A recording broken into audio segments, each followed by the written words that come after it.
जय गुरुदेव जय गुरुदेव जय गुरुदेव जय गुरुदेव। ओम अशरण शरण शरण प्रभुले ओम अशरण शरण शरण प्रभुले।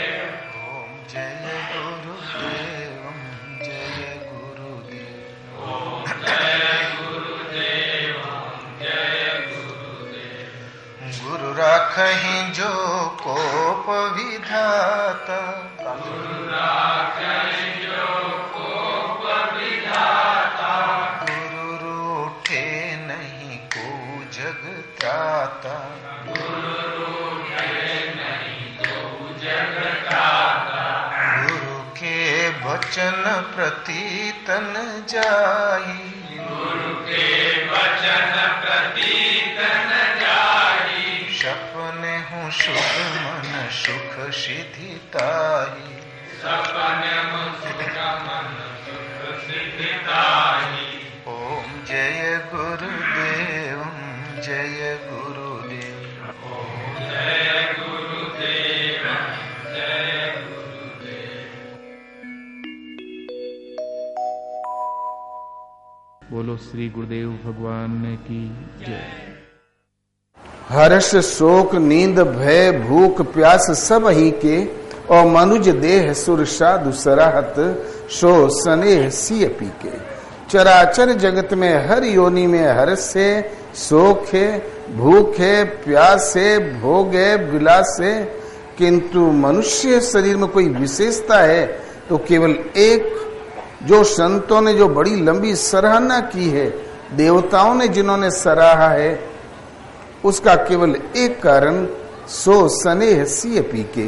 उन प्रभु के चरण कमलों में प्रीति करने की क्षमता इस मानव तन में ही है, अन्य में नहीं। ये मानव तन केवल भोग भोगने के लिए नहीं, ये अपने लक्ष्य को प्राप्त करने के लिए है। और इसमें यदि न पासा पड़ा तो अब की पासा न पड़े तो फिर 84 जाए, उसके लिए। कबीर का एक भजन है, लाख चाहते हुए भी हम कामयाब नहीं हो पाते।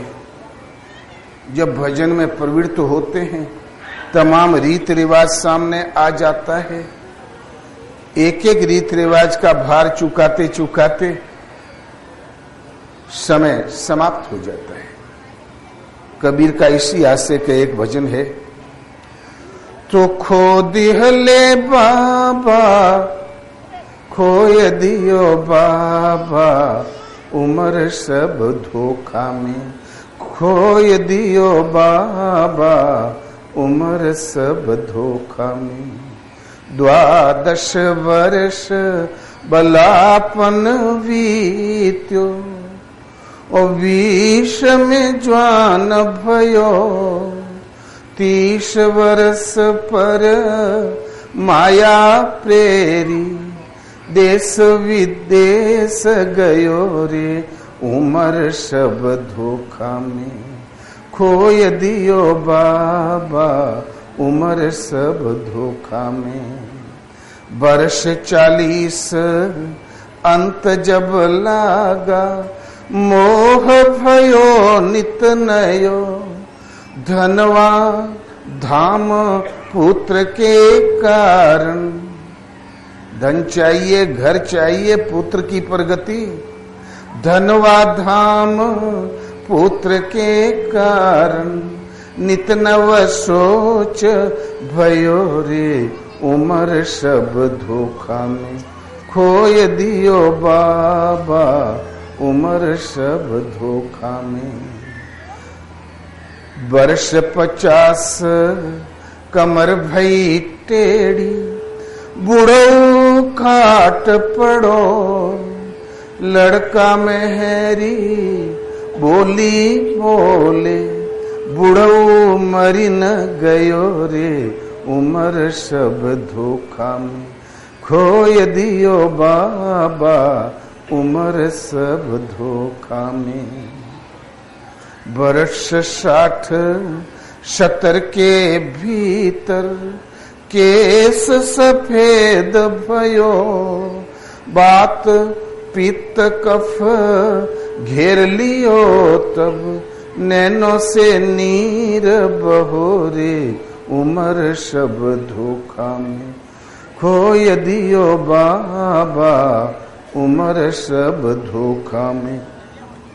नहीं हरि भक्ति न साधु की सेवा, नहीं शुभ कर्म कियो, कहत कबीर सुनो भाई संतो, इतना में चोला छूटी गयो रे उमर सब धोखा में, खोय दियो बाबा उमर सब धोखा में।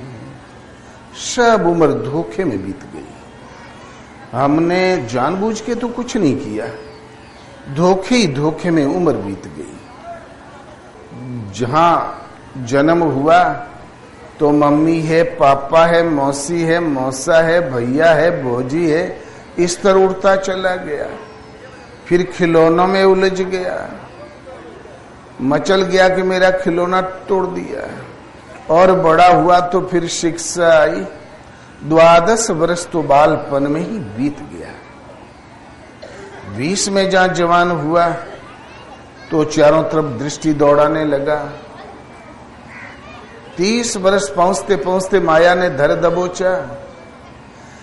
12 वर्ष बालपन बीत्यो, वो केवल बालपन, कुछ पता ही नहीं, बस ठीक है जिए जा रहे हैं। एक शहंशाह का लड़का, एक गरीब का लड़का एक जैसा, कोई भेद नहीं, किसी प्रकार का फितूर नहीं। और 20 में जब जवान हुआ, विचारों में डूबा, तो 30 वर्ष पर माया प्रेरी। 30 वर्ष की उम्र आई तो माया ने भयंकर प्रेरणा प्रदान की। और अब माया इकट्ठी कैसे हो, तो देश विदेश गयो रे उमर सब धोखा में। चलो कलकत्ता चलो, बॉम्बे चलो, दिल्ली चलो, न हो तो पत्रकारिता ही कर डालो। देश विदेश छान डाला, एक कर डाला, केवल माया के लिए। और कोई प्रयोजन ही नहीं था, केवल एक उद्देश्य कि माया कैसे मिले, आगे उत्कर्ष कैसे हो, आगे। लेकिन धोखे में खो दिया। जिसके लिए हम कर रहे थे, दुर्लभ मानव तन जिस कमी की पूर्ति के लिए मिला है, उस राह में तो हमने सोचा ही नहीं। अभी जो कुछ जा रहा धोखे में। वर्ष 40 अंत जब लागा, जहां 40 वर्ष की आयु का स्पर्श किया, तो मोह भयो नित्य नयो, नित्य नया मोह उमड़ने लगा। धनवा धाम पुत्र के कारण धन चाहिए, एक सुरम्य घर चाहिए, धाम, और लड़कों का प्रोग्रेस कैसे हो, इनका विकास कैसे हो। शादी हम वो ठाट से करेंगे कि गांव वाले जान जाएंगे कि बारात ऐसे नहीं ऐसे सजती है। अब तमाम अरमान, अब चाहे जो हो जाए, इसको हम कम से कम एमएलए के लायक तो बना ही दूंगा। साहिबी में तो कसरे न रही जान, पूरे धन्य धाम पुत्र के कारण, नित नव सोच भयो रे। कि पार तो कुछ नहीं लगता, सोच जरूर हो गया। इतने में कमर दर्द की आयु आ गई। वर्ष 50। सोचने से कुछ होता है क्या? सोचे सोचे होए नहीं, जो सोचे लख बार, लेकिन सोच अवश्य हो गया और पार कुछ नहीं लगा। योजनाएं बनी, सोचा जरूर, लेकिन पार कुछ नहीं, वो जैसा चाहा वैसा कुछ देखने को नहीं मिला। इतने में आ गई कमर दर्द की आयु। इतने में आ गई शरीर की रुग्णता की आयु। वर्ष 50 कमर भई टेढ़ी, बुढ़ऊ खाट पड़ो। 50 वर्ष में कमर टेढ़ी हो गई। डॉक्टरों ने कह दिया आप सीधे लेटिए, हिलिए मत, हाँ बेल्ट बांध लीजिए। हमने देखा 6-6 महीने तक लोग ऐसे ही लेटे रह गए। 3 महीना हमको भी लेटा रखा था। फिर हमने सोचा कि डॉक्टरों के पास दवाई है वे नहीं, तो दूसरा उपक्रम किया, एक ठीक तो हो गया। नहीं ठीक हो गया तो क्या, फिर दूसरे रास्ते से कुछ और आ जाएगा, आ गया। बरस 50 कमर भई टेढ़ी, बुढ़वा खाट पड़ो। कमर दर्द होता है, पराये डॉक्टर सलाह देते हैं बस हिलो मत, लेटे रहो। फिर न लेटते बना तो एक पत्थरा टांग देंगे पांव में, बोले और सीधे हो जाओ। तो बुढ़ो खाट पड़ो रे, उम्र सब धोखा में। ये जो कुछ योजनाएं बनाई, जो कुछ किया, वो एक धोखा था। तो लड़का मेहरी बोली बोले, जब कमर दर्द से नहीं उठे, कुछ करने धरने नहीं लगे, तब लड़का और औरतें बोली बोलने लगते हैं कि बुढ़ऊ मरी न गयो रे, उम्र सब धोखा में। ये मर जाते तो अच्छा, भगवान इनकी सुनवाई कर लेते हो। कहाँ कागज छिपा, अब तो कागजवा चीर देते तो बड़ा बढ़िया रहा। कोई कोई कही ने मरे ने माचा छोड़े, बूढ़ो उम्र ही नहीं गई। जो कुछ अब तक भैया भैया पापा पापा कर रहे थे ना, वो आपकी वो जो उद्योग था, कमाई थी, उसका परिणाम था। जहां साल 6 महीना खटिया धर लिया तो बूढ़ो मरी न गयो। आजकल तो बाल बच्चों के पक जाते हैं, पता नहीं कौन कौन तेल लगा लेते हैं। लेकिन अवसतन बाल पकने की आयु 60-70 का मध्य काल है। यदि किसी प्रकार का तेल सेल न लगे तो वही आयु थी। तो वर्ष 60-70 के भीतर केस सफेद भयो। 60 और 70 के अंतराल में केस सफेद हो गया।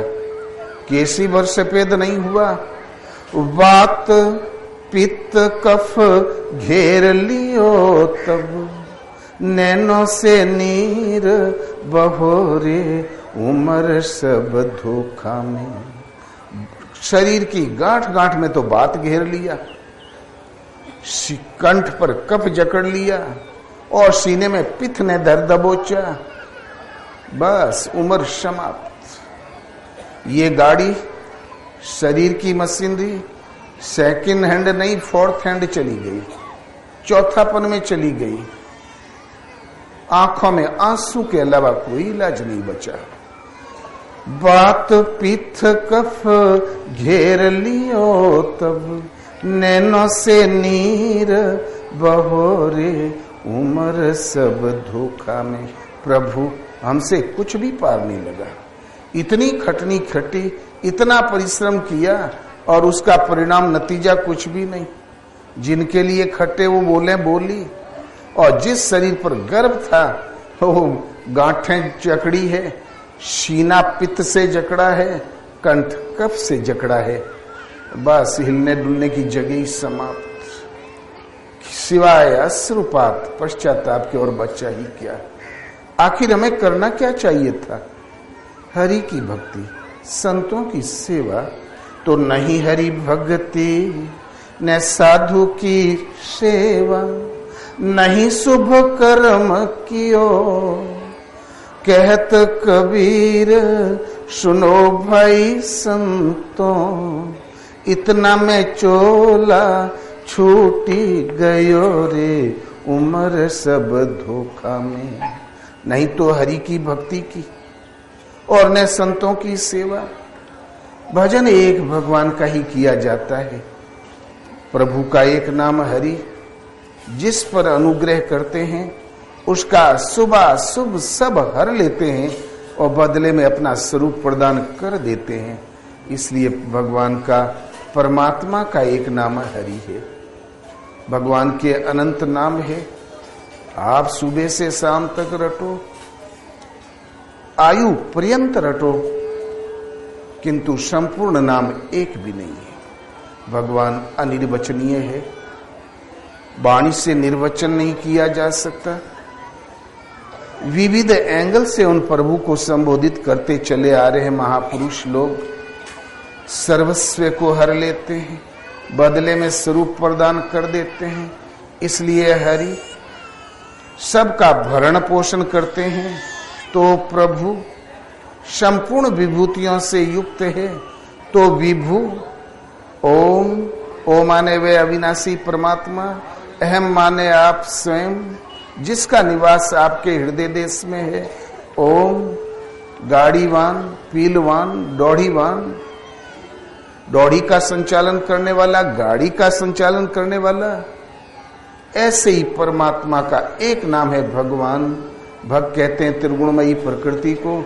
इसका संचालन, इसका नियमन करने वाले हैं प्रभु। नियमन करने वाला है वो। इसलिए भगवान है सर्वत्र। जब कभी किसी के मिला है तो स्वर में वृत्तियों का निरोध होने के साथ मिला है।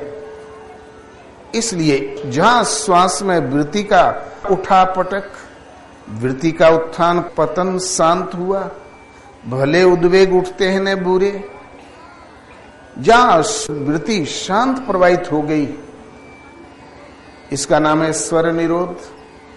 इस स्वर के निरोध के साथ ही आड़ में जो छिपी वस्तु है उसका नाम है भगवान।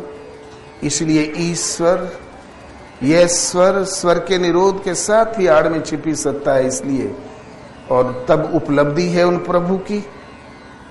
यहां साधना पूर्ण हो जाती है और परिणाम निकल आता है स्वर निरोध के साथ। वो है परमात्मा।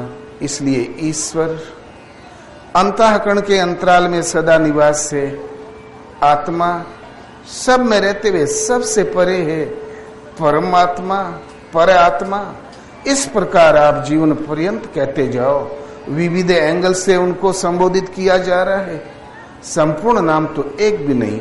नाम रूप गति अखत कहानी, समुझत सुखदन परति बखानी। नाम सब जानते हैं भगवान अनिर्वचनीय है, किंतु गोस्वामी जी का कहना नहीं, नाम भी अनिर्वचनीय है। नाम और रूप दोनों की गति अखत कहानी, अखत नहीं है कथानक है।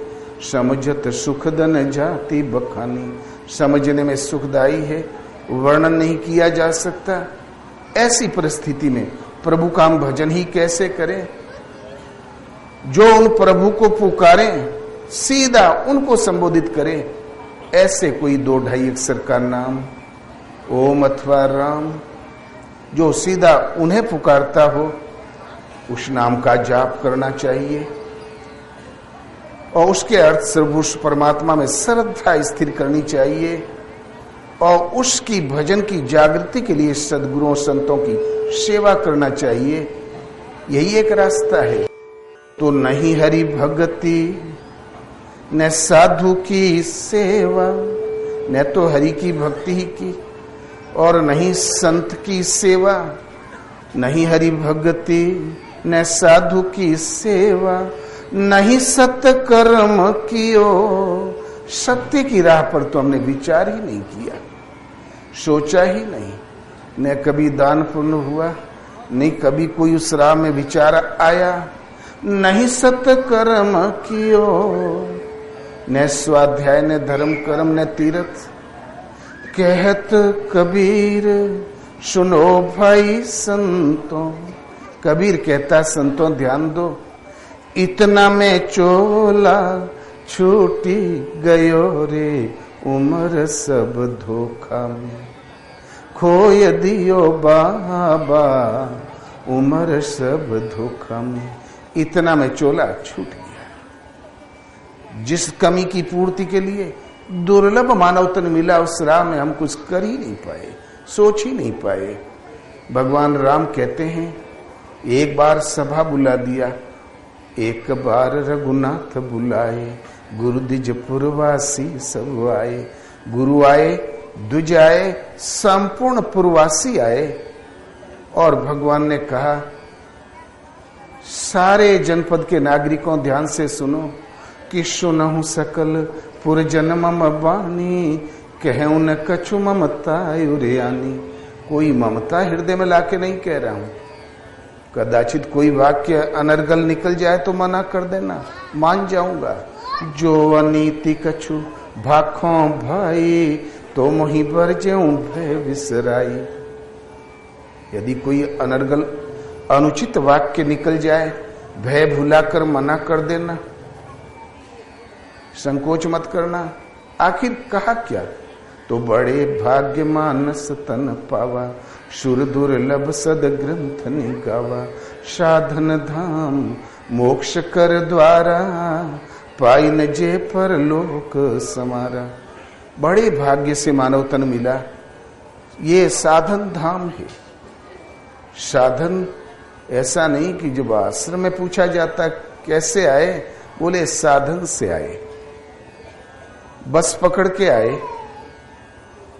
बांदा जिला में कहते हैं क्या हो रहा है पंडित जी, बोले मैं साधन के जुगाड़ में लगा हुआ हूं। साधन माने आटा भाटा जुटाना, भोजन का प्रबंध करना। ऐसा तो हर प्रांत में अलग ही साधन का अर्थ होता है, किंतु आपके गोस्वामी जी की शब्दावली में वह साधन जो आपको मोक्ष प्रदान कर दे। साधन धाम, ये मानव तन साधन का धाम। मोक्ष कर द्वारा, कौन सा साधन? जो आपको मुक्ति प्रदान कर दे। मुक्ति के लिए जो चाहिए, श्रद्धा, समर्पण, इंद्रियों का दमन, मन का समन, टेक, धारणा, ध्यान, समाधि, जो चाहिए इस शरीर में भगवान ने जमा के, सजा के, भर के तब जन्माया है। कोई भी प्राप्त कर सकता है। ये साधन का धाम। शस्त्रागार में आप पाओगे, शस्त्री शस्त्र हैं किस्म किस्म के। म्यूजियम में और कुछ होगा संसार का अजूबा, और कोठार में आपका विविध प्रकार का अन्न होगा। और ये साधन धाम, कौन सा साधन? जो मुक्ति प्रदान करे। उसके लिए, साधना के लिए, मुक्ति उपलब्धि के लिए जो जो चाहिए वो सब भगवान ने सजा के, संवार के तब इस दुर्लभ मानव तन को दिया है। और इतने पर भी साधन धाम मोक्ष कर द्वारा, पाई न जे पर लोक संवारा। ऐसे दुर्लभ मानव तन को पाकर जिसने निजी परलोक नहीं संवारा, सो परत्र दुख पावे, शिर धुनि धुनि पछताई। काल ही कर्म ही ईश्वर ही, मिथ्या दोष लगाई। ऐसा दुर्लभ तन पाकर जिसने निजी परलोक नहीं संवार लिया, वो सिर धुन के पछताता है।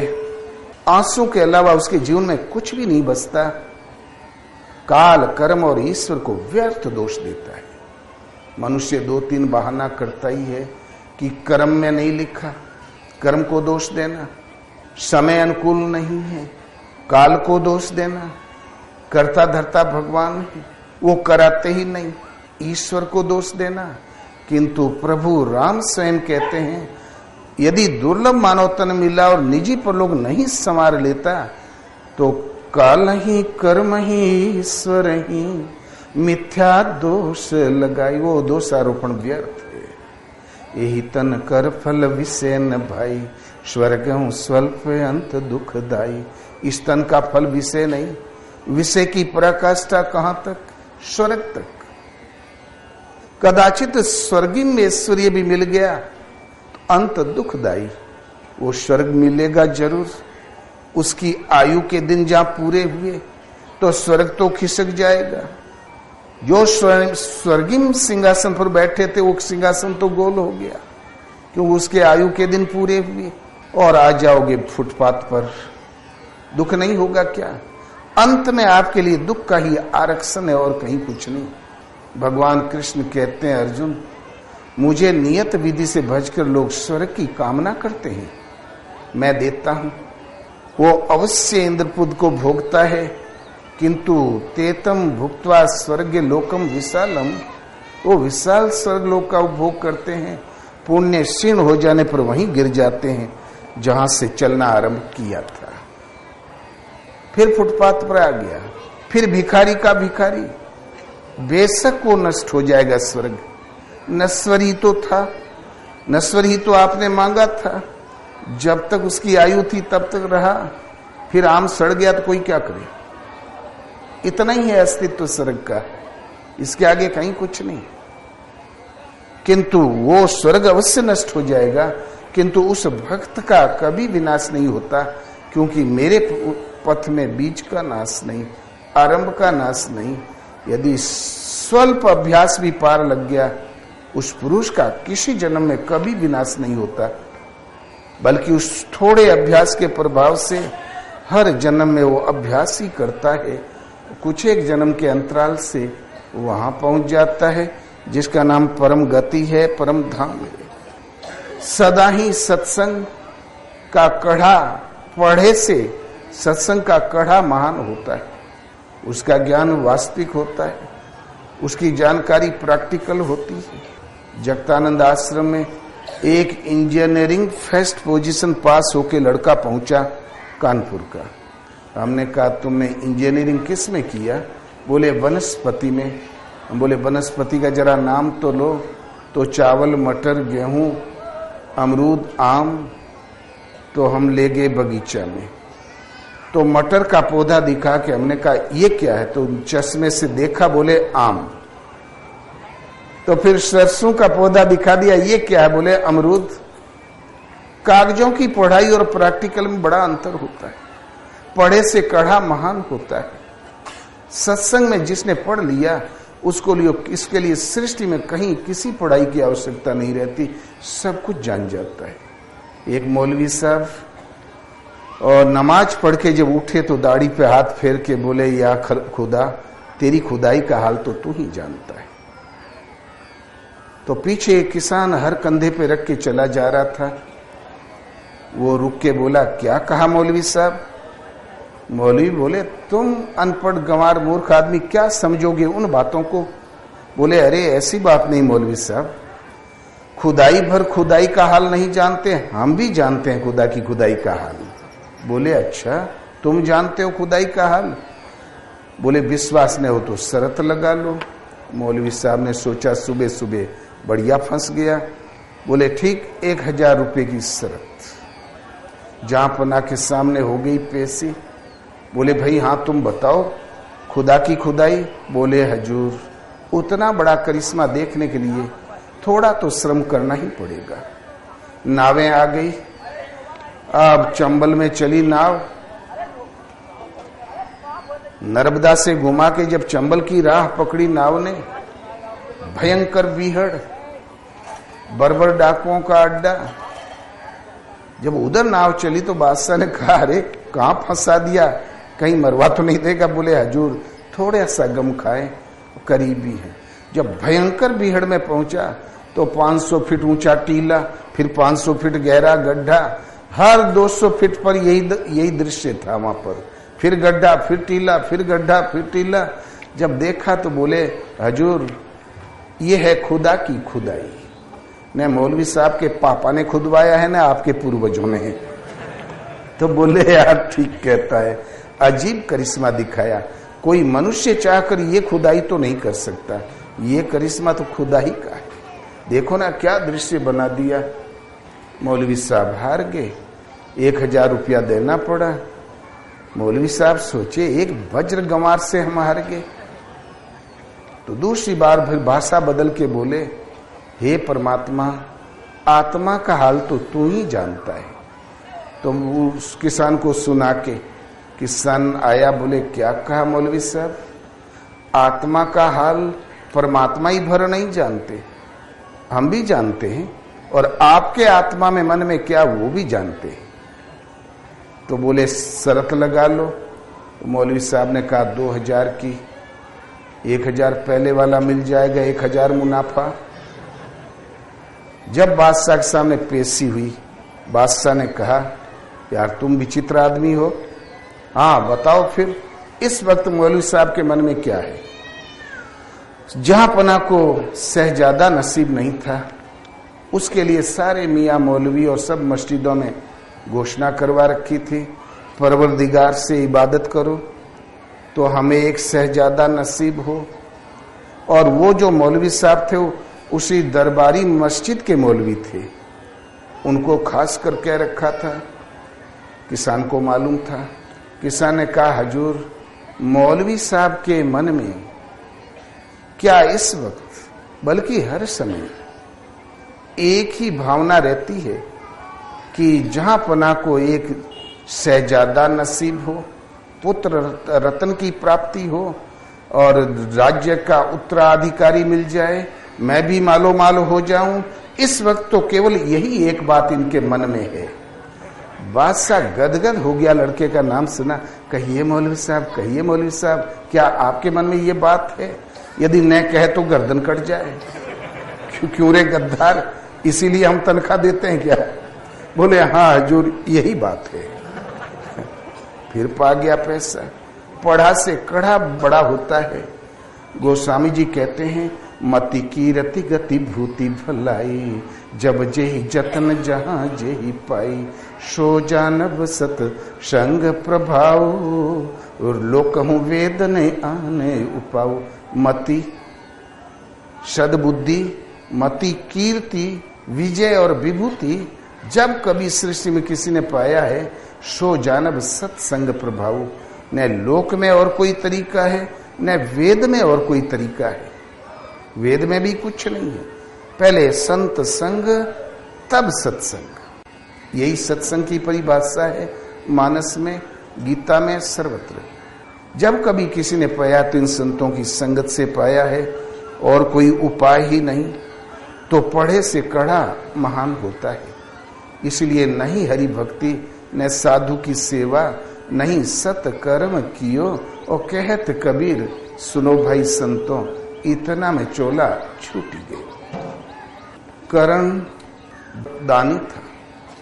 भगवान कृष्ण हर समय प्राय करण का नाम लिया करें, वारे करण, तुम्हारे ऐसा दानी तो होना मुश्किल है।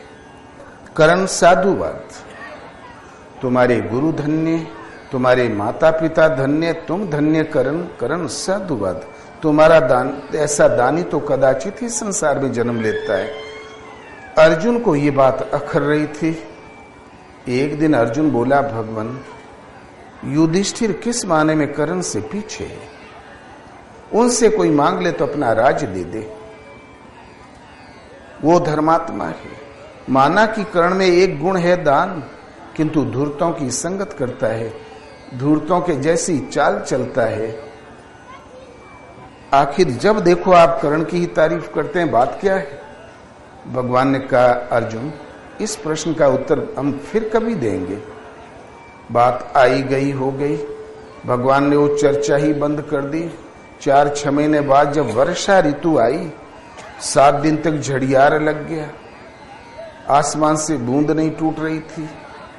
तब भगवान कृष्ण ने कहा, अर्जुन घर में बैठे बैठे ऊब गए, चलो कुछ मन बहलाव किया जाए। तुरंत दोनों ने एक संत का वेश बनाया, विप्र का, और सीधे धर्मराज युधिष्ठिर के महल में चले गए। जब 2 संतों को देखा, युधिष्ठिर उठ के खड़े हो गए, सादर अभिवादन किया, बोले भगवान विराजे, कहिए क्या सेवा है? इस वर्षा काल में भी आप लोगों ने आने की कृपा की, मैं धन्य हुआ, कहिए मैं क्या सेवा करूं? बोले राजन, केवल भिक्षा, लेकिन चंदन की सूखी लकड़ी से हम भोजन बनाते हैं, स्वयं तब सेवन करते हैं। हम है सो हम पाकी, स्वयं पकाए खाए वो सो हम पाकी कहलाता है। तुरंत युधिष्ठिर ने सारी व्यवस्था तो कर दी, चंदन की सूखी लकड़ी महल में मिली ही नहीं। तब रथ दौड़ाए मार्केट में, तो मार्केट से भी रथ लौट आए, नहीं मिली लकड़ी। अब युधिष्ठिर अंदर जाए बाहर आवे, कभी सिर छुए। तब भगवान कृष्ण ने कहा, राजन इसमें पश्चाताप की कोई जरूरत नहीं, हम कहीं अन्यत्र भिक्षा कर लेंगे। सीधे चले गए कर्ण की महल में। कर्ण ने सादर प्रणाम किया, बोले भगवान विराजे सेवा? बोले केवल भिक्षा, चंदन की सूखी लकड़ी से हम लोग स्वयं पकाते खाते हैं। बोले भगवान अभी व्यवस्था होती है, और व्यवस्था तो हो गई, चंदन की लकड़ी कर्ण के महल में भी नहीं मिली। उसने भी रथ दौड़ाए मार्केट में, खाली चले आए, उठाया धनुष, मारा तो चौखट गिर पड़ी, फर्नीचर टूट के ढेर लगा दिया। कुर्सी टेबल सब चंदन के ही तो थे, सब फाटक दरवाजा चौखट सब तोड़ के और ढेर लगा दिया। बोले भगवान, कर्ण के शरीर में जब तक प्राण है, श्वास है, तब तक आप निरंतर चंदन की सूखी लकड़ी से भोजन बनाइए और पाइए। उल्टा सीधा 4 लिट्टी लगाया, खाए पिए और दोनों चले गए संत।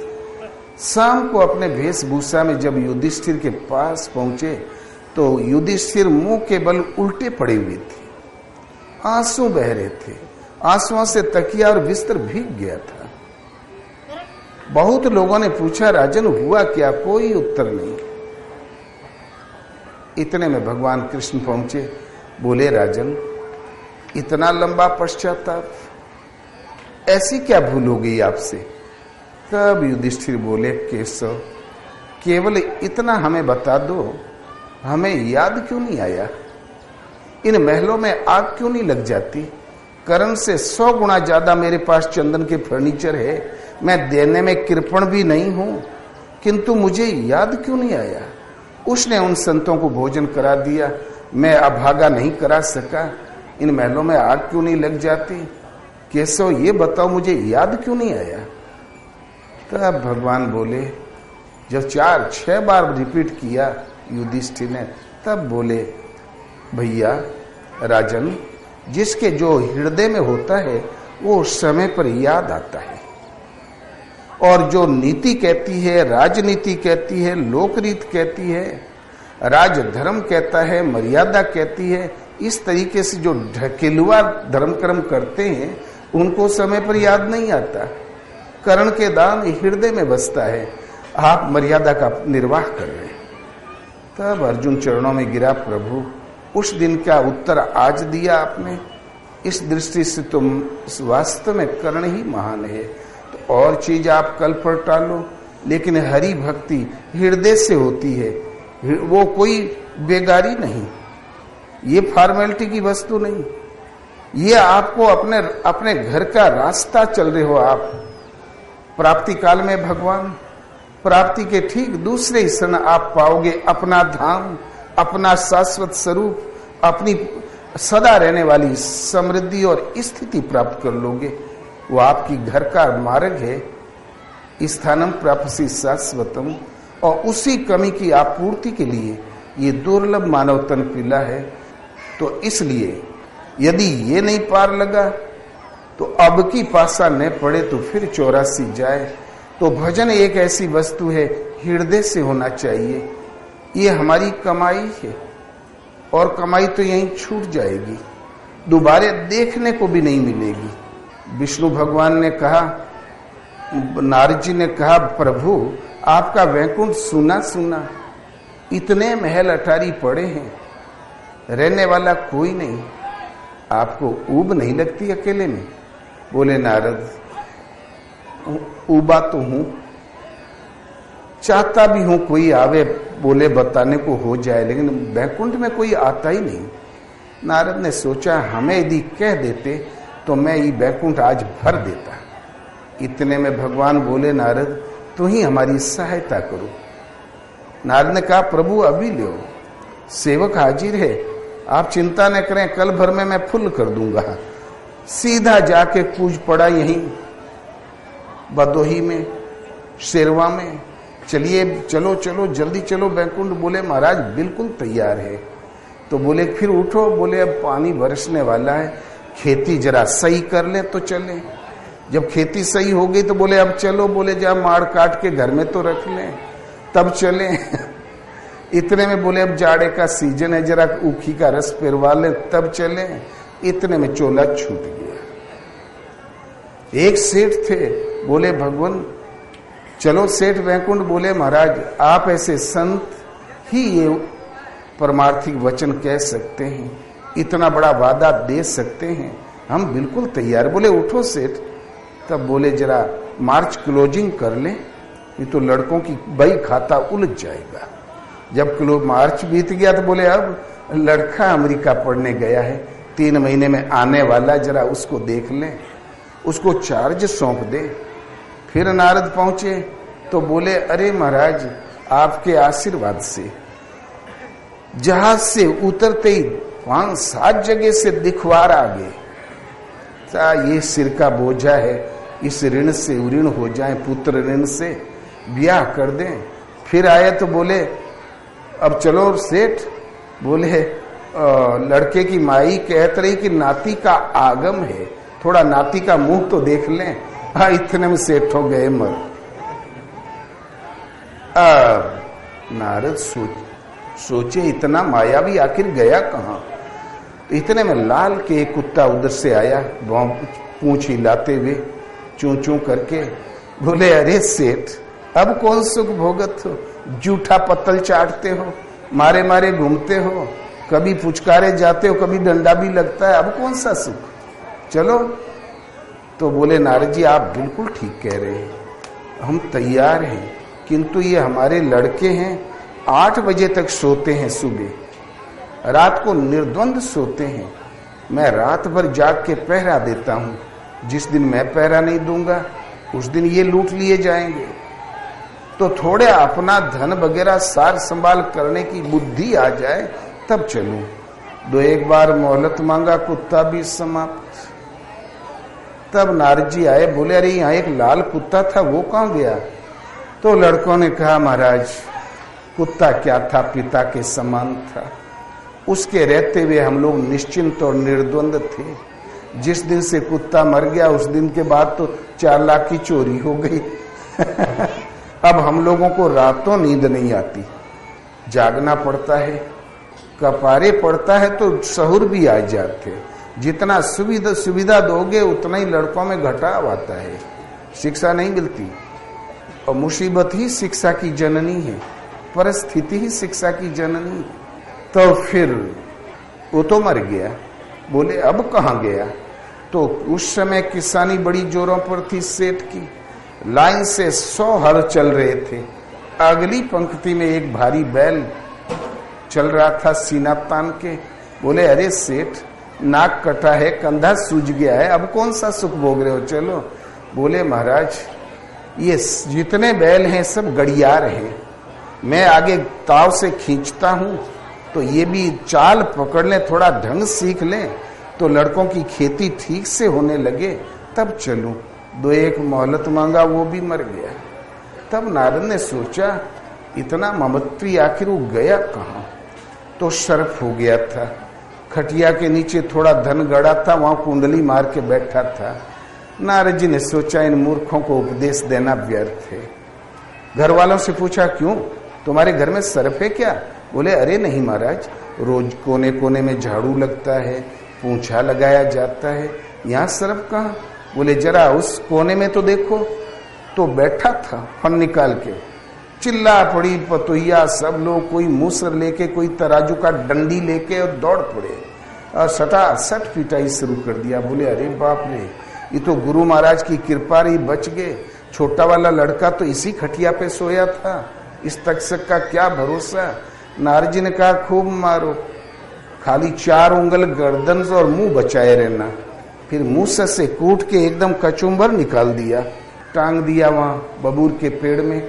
अकेले में नारद पहुंचे, बोले सेठ चली हो बैकुंठ? बोले अरे महाराज जल्दी करो, प्राण भी नहीं निकल जा रहा, इन ससुरों के पीछे 4 पीढ़ी हम अपना खो दिया, 4 जन्म हमने इनके पीछे खो दिया। इनकी भलाई के लिए इन्होंने पलट के हमारी ये स्वागत किया कि एक एक गुरिया तोड़ दिया। चाहता हूं प्राण निकल जा, निकल ही नहीं रहा, प्रभु जल्दी ले चलो। इसीलिए अंतमति सुगति, भगवान कृष्ण कहते हैं अंत में जो जिसका स्मरण करते हुए शरीर का त्याग करता है प्राय उसी योनि को प्राप्त होता है, और जो मेरा स्मरण करते हुए शरीर त्याग करता है मेरे अविनाशी इस परम पद को प्राप्त होता है, जहां से पीछे लौटकर आवागमन में नहीं आता। तब तो बड़ा सस्ता सौदा, जन्म भर करो गटर मस्ती, काला सफेद, मरने लगेंगे तो भगवान का स्मरण कर लेंगे, अभी से क्यों हम, जब मरते समय याद करेंगे वही होना है, तो अभी से हम क्यों परेशान हो। इस पर भगवान कृष्ण ने कहा, अर्जुन प्राय वही चिंतवन कंठ पर आकर बैठ जाता है जिसका जीवन में अधिक प्रयोग किया है। मरते समय स्मृति भ्रमित रहती है, बुद्धि विकल रहती है, कर कहां से लोगे। जिस बुद्धि जिस स्मृति से करना था वो यंत्र बिगड़ चुके हैं, नवीन कहां से कर लोगे, कोई निर्णय हो ही नहीं सकता। इसलिए प्राय वही चिंतवन कंठ पर आकर बैठ जाता है जिसका जीवन में अधिक प्रयोग किया है।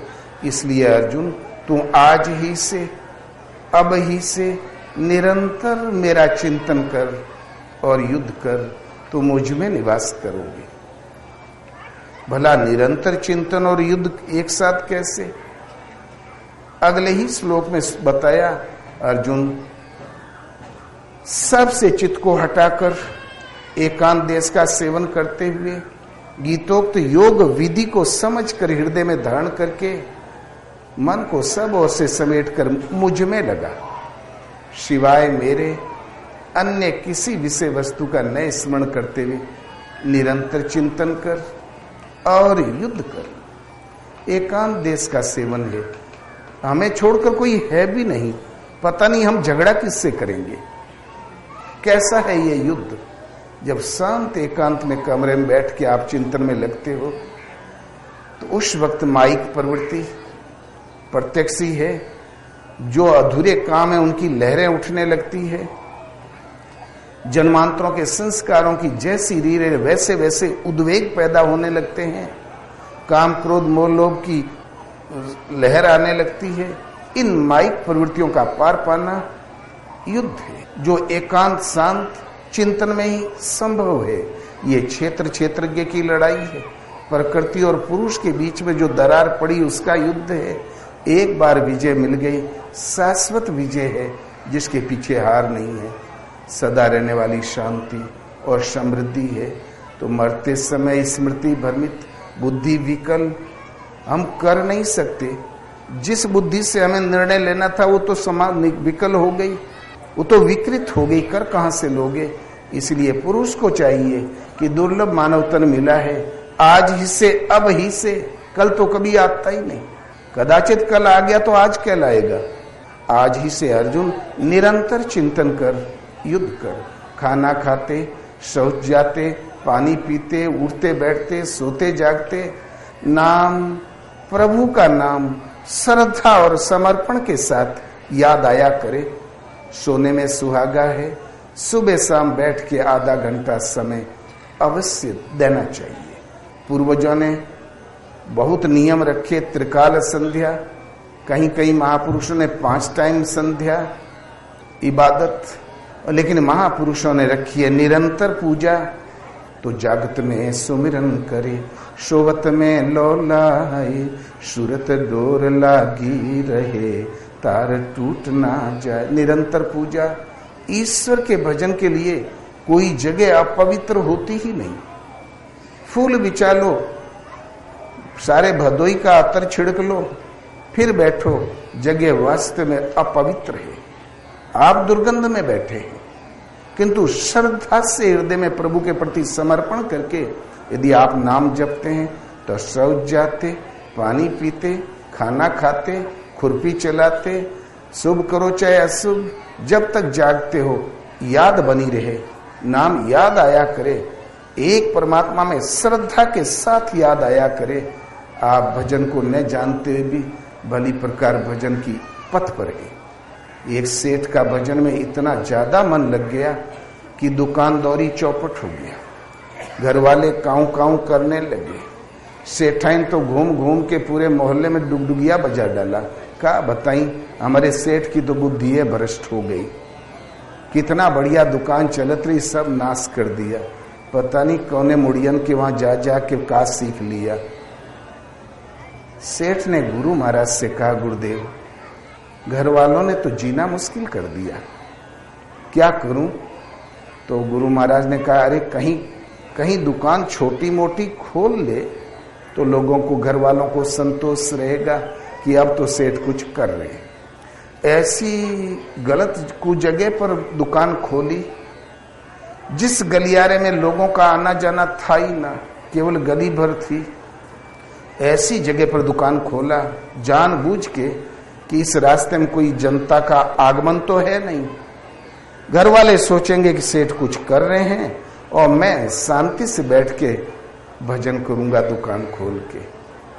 किंतु भगवान का मन क्षेत्र भर का ग्राहक उधर ही ढकेल दिया।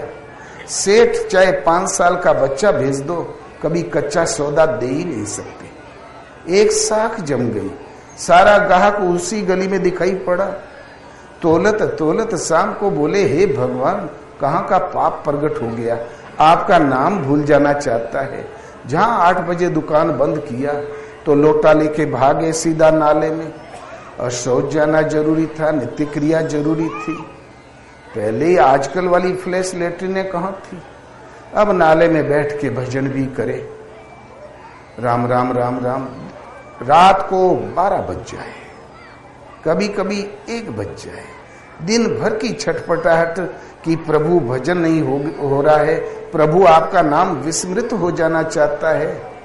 जब तक वो इसलिए तल्लीन होके लगे, जब 12-1 बजे तक में नाम जप ले अपने मतलब भर का, तब घर आवे, कहीं ढांपा हुआ भोजन रखा रहे उसको कुछ खा लिया करे, सुबह चला जाए दुकान में। एक नियम सा बन गया। वो जानता था कि बाहर सीधा बैठ के भजन करूंगा तो फिर सेठाइन पूरा मोहल्ले में प्रचार करेगी। का बताई बहनी, सुधर तो गए थे सेठ, फिर बुद्धि भ्रष्ट हो गई, फिर बुद्धि बिगड़ना चाहती। लेकिन चिंतन भजन एकांत की वस्तु है, प्रदर्शनी की वस्तु नहीं है, अंतर हृदय की वस्तु है। हृदय से लगे ही रह गए। 4-6 महीने पश्चात हनुमान जी की दृष्टि पड़ गई। तो हनुमान जी ने सोचा, अरे बनिया बक्काल की जात, पूरा 24 घंटे पड़ा है, ये टट्टी फिरते समय ही इसको भजन करना था, प्रभु के पावन नाम को भी चौपट करने में लगा है, थोड़ी इसको नसीहत दे दूं। हनुमान जी ने एक लात मारा पीठ में, इस अंदाज से कि मुंह के बल गिर पड़े, 2-4 दांत टूट जाए और इसको नसीहत मिल जाए। किंतु बनिया टस से मस नहीं हुआ, राम राम राम राम अपनी धुन में था। तब हनुमान जी को रोष आ गया, अरे हमारी लात लगी तब भी हिला नहीं। तुरंत दुपट्टा फेंका, लगाया दंड बैठक, शरीर को बढ़ाया और जंप करके वो लात मारा जो मेघनाथ कुंभकर्ण की छाती में कभी मारा था कि ये तो रसातल में चला जाए तभी ठीक। किंतु बनिया टस से मस नहीं हुआ, शांत भाव से राम राम अपनी धुन में लगा ही रह गया। तो उर प्रेरक रघुवंश विभूषण भगवान उर प्रेरक है। प्रभु ने उसके हनुमान जी के हृदय में तुरंत प्रेरणा हुई। बोले, अरे कहां कुपात्री को छू दिया, ले हम भी अशुद्ध हो गए और भगवान की सेवा में तो देर हो जाना चाहती है। तुरंत डुबकी लगाया सरजू में, पवित्र हुए, सीधे पहुंच गए प्रभु के दरबार में। हनुमान एक ऐसे सेवक थे जो सेवा में 1 सेकंड कभी देर की ही नहीं, उन्होंने लेट हुए ही नहीं। अर्धरात्रि को आदेश मिला कि संजीवनी लाओ, तो सूर्य उदय से पहले ला दिया। हनुमान जी ने विचार किया कि सेवा में तो देर हो जाना चाहती है, तुरंत पहुंच गए पवित्र होके। भगवान करा रहे थे, पूरा महल झंझना रहा था, आह आह, वैद्य डॉक्टर सब असफल। तब हनुमान जी ने कहा, प्रभु ऐसी कौन सी बीमारी हो गई। तब भगवान ने कराते हुए कहा, हनुमान पूछो मत, आज हम लाते लात बहुत मारे गए। तब हनुमान जी रोष में आ गए, प्रभु अब सृष्टि में ऐसा कौन जिंदा है जो आपकी ओर लात उठाए, आप नाम भर बताएं, अभी मैं सफाया कर देता हूं। तब भगवान ने कहा, आप ही ने तो मारा था हनुमान जी। बोले, मुझ सेवक से इतना बड़ा अपराध भला कैसे हो सकता है। बोले, क्या उस बनिया को मारा था। प्रभु आपको कैसे लग गई।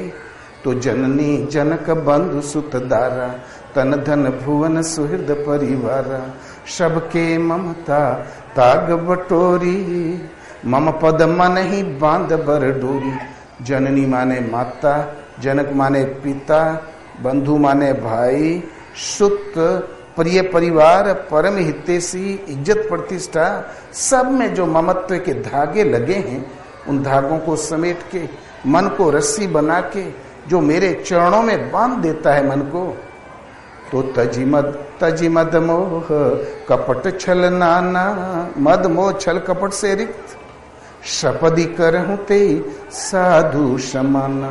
तत्काल मैं उसको साधु के समानांतर स्थिति दे देता हूं। इतना ही नहीं, अश सज्जन मम उर्वस कैसे, लोभी हृदय बसई धनु जैसे। ऐसा सज्जन जो ममता के धागे समेटकर, उन धागों की रस्सी बनाकर मन को मेरे चरणों में जिसने बांध दिया है, ममता का केंद्र केवल मेरा चरण, ऐसा सज्जन के हृदय में मैं निवास नहीं करता, बल्कि वो सज्जन ही मेरे हृदय में निवास करता है। ये कोई बड़ी बात नहीं कि भगवान हमारे हृदय में आ गए, बल्कि ऐसा सज्जन मेरे हृदय में निवास करता है। वो तो सारे ममत्व के धागे समेटकर मन को मेरे चरणों में बांध के बैठा था। आपने जंप कर करके जो प्रहार किए वो मुझी को झेलने पड़े, क्योंकि कवच रूप में मैं था। तुरंत हनुमान गए और सेठ के पास, कहो सेठ तुम बड़े धन्य हो, भाग्यवान हो, महान हो। तब सेठ की समाधि टूटी। देखा हनुमान खड़े, तुरंत चरणों में साष्टांग लेट गया। बोले भगवान आप कब आए? बोले अरे अभी लाती लात मार गए तब नहीं जान पाया क्या? बोले प्रभु हमें नहीं मालूम, यदि यही मालूम होता भला आप आए और मैं न उठूं, भला ऐसा कैसे हो सकता था? क्षमा करें भगवान। इसलिए प्रभु भजन में केवल ममता के धागे समेट के वहां रखो और एक कर्मचारी की तरह गृहस्थी का काम करो। न काम छोड़ो, न लोभ छोड़ो, न मोह छोड़ो, न राग छोड़ो। केवल जो ममत्व के धागे समेट के प्रभु के चरणों में जोड़ दो और फिर चिंतन करो, हर परिस्थिति में करो, तो कुछ ही समय में सुनवाई होने लगेगी। भगवान बुलाने लगेंगे कि चलो बेटा अब यहाँ गृहस्थी में तुम्हारी ड्यूटी पूर्ण हुई। तो वो इतने में चोला नहीं छूटेगा, राह पकड़ लोगे। और यदि भजन जागृत हो गया श्वास के रहते रहते, तो मोक्ष होना ही होना है। भले 2-4 जन्म का अंतर पड़ जाए, माया में कोई ऐसा वज्रपात नहीं। इसलिए साधना यदि जागृत हो गई, उसे मिटा दे, क्योंकि ईश्वर पथ में बीज का नाश नहीं है। यदि बीज जाम गया, 2 पट्टी फूट गई, अंकुरित हो गया, तो सृष्टि में ऐसा कुछ भी नहीं कि उसको कुचल दे। वो फूलेगा, फलेगा, पेड़ होगा और आपको मिलेगा। इसलिए स्वल्पम मपस्य धर्मस्य त्रायते महतो भयात। अर्जुन, इस निष्काम कर्म योग में स्वल्प अभ्यास, एक तो सीमित फल रूपी दोष नहीं कि स्वर्ग वैकुंठ रिद्धियां सिद्धियां में 2 हवा महल में फंसा के आपको खड़ा कर दे, ऐसा कोई दोष नहीं। इसलिए स्वल्प अभ्यास, जरा सा अभ्यास यदि पार लग गया तो महान जन्म मृत्यु के भय से उद्धार करने वाला होता है। आत्मा ही सत्य है, उसको प्राप्त करने की नियत विधि यज्ञ है। उस विधि को कार्यान्वित करना कर्म कहलाता है। उस यज्ञ को कार्य रूप देना, यज्ञ आग जला के नहीं है, यज्ञ एक अलग आत्मदर्शन की जो निश्चित विधि है, उसको आचरण निश्चित है। इसलिए नियत कर्म, कामना रखोगे तो जैसी कामनाएं उलझना पड़ेगा। कामनाओं से अलग होकर सीधे उस पर श्रद्धा स्थिर करके लगो निष्काम। इस प्रकार आत्मदर्शन की निश्चित विधि नियत कर्म है। इस कर्म का स्वल्प अभ्यास महान जन्म मृत्यु के भय से उद्धार करने वाला होता है, अविनाशी स्वरूप को प्रदान करने वाला होता है। भगवान का भजन करते हुए अर्थ धर्म काम मोक्ष जो मांगोगे मिलेगा, भगवान देंगे। वस्तु मांगने वाले वस्तु की जब तक आयु है वहां टिकेंगे, भोगेंगे। वस्तु की आयु खत्म हो जाएगी, तो जहां से साधना छूटी पुनः आरंभ होगी, फिर साधना आगे चलेगी।